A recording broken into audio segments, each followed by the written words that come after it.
Assalamualaikum warahmatullahi wabarakatuh. Halo teman-teman, hari ini kami akan membahas topik yang mungkin sering kita dengar, tapi jarang kita pahami secara mendalam, yaitu algoritma. Jadi di presentasi kali ini kita akan mulai dari pemahaman dasar. Next, apa itu algoritma? Jadi algoritma ini adalah langkah-langkah yang terstruktur untuk menyelesaikan sebuah masalah atau mencapai tujuan tertentu. Jadi algoritma ini harus jelas, terbatas dan efisien dan dapat diterapkan di berbagai situasi. Next.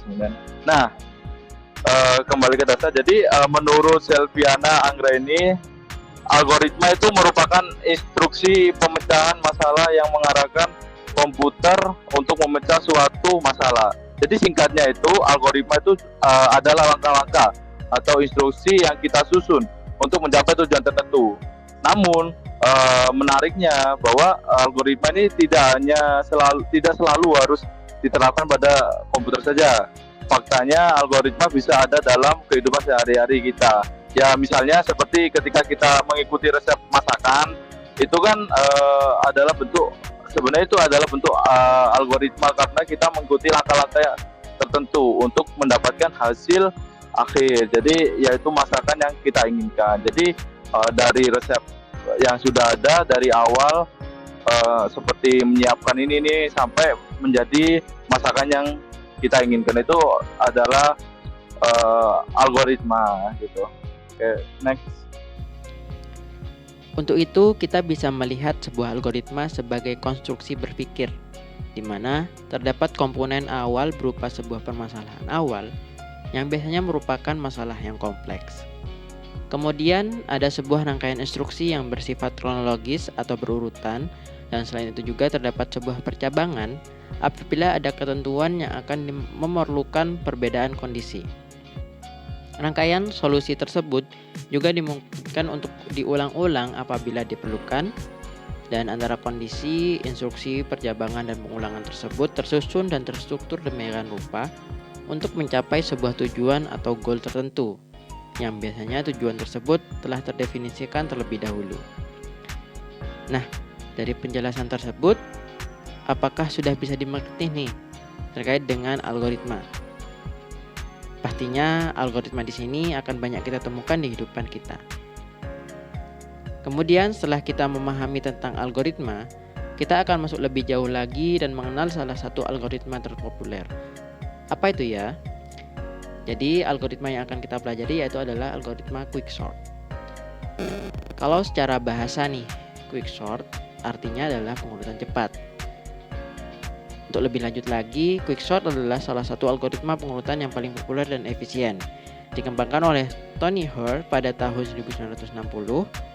Algoritma ini menggunakan teknik divide and conquer, di mana array dibagi menjadi sub-array yang lebih kecil, kemudian diurutkan secara rekursif. Quicksort dikenal karena performanya yang baik, terutama pada dataset yang besar. Sekarang masuk ke kompleksitas quicksort. Itu umumnya dibagi menjadi 3. Ada yang rata-rata, terbaik, dan juga yang terburuk. Nah, dari sini ada yang terburuk. Mengapa di sini itu dikatakan sebagai yang terburuk? Hal ini disebabkan array-nya itu sudah terurut sehingga tidak perlu lagi menggunakan quicksort kayak gitu. Selain itu, di slide ini juga ditunjukkan juga video terkait cara kerja quicksort, yaitu step by step. Apakah masih sulit? Oke, mari kita permudah. Nah, jadi begini nih. Ketika array-nya tidak berurutan seperti pada awal video ini, nah, lalu kita urutkan dengan menggunakan algoritma quicksort. Oke, sip. Sekarang sudah aman kan? Oke, nah kemudian melanjutkan penjelasan dari teman saya. Di sini saya akan menjelaskan terkait tadi video yang sudah ditayangkan, yaitu visualisasinya quicksort. Nah, yang pertama, nah ini di sini kita itu ada metode pengurutannya kan di quicksort ini, yaitu kita mulai dengan langkah yang pertama, yaitu kita mulai ke next slide. Oke, di next slide ini kita masuk ke langkah yang pertama, yaitu kita memilih pivot dan kita bagi awalnya. Jadi di quicksort ini kita memulai dengan memilih elemen pertama dari array-nya itu sebagai pivot. Nah, jadi kalau kita punya array, di situ array-nya itu ada 9, 5, 3, 8, minus 6, 1. Nah, kita ambil angka 9 sebagai pivot pertama. Nah, kemudian kita bagi elemen-elemen lainnya itu menjadi dua bagian. Ada elemen yang lebih kecil dari 9, kita tempatkan di sebelah kiri, dan elemennya lebih besar atau sama dengan 9, kita tempatkan di sebelah kanan. Nah, ini adalah dasar dari quicksort yang membagi array menjadi dua bagian berdasarkan pivot. Nah, selanjutnya kita lanjut ke langkah yang berikutnya, kita next slide. Oke, jadi setelah kita memisahkan elemen-elemennya menjadi dua bagian, nah langkah selanjutnya adalah kita memindahkan pivot ke posisi yang tepat di antara kedua bagian tadi.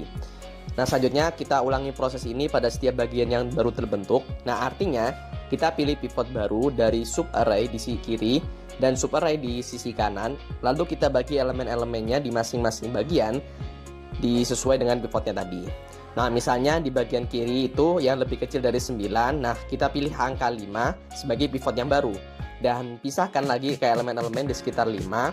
Nah, begitu juga di bagian yang kanan jika ada elemennya lebih besar daripada yang 9.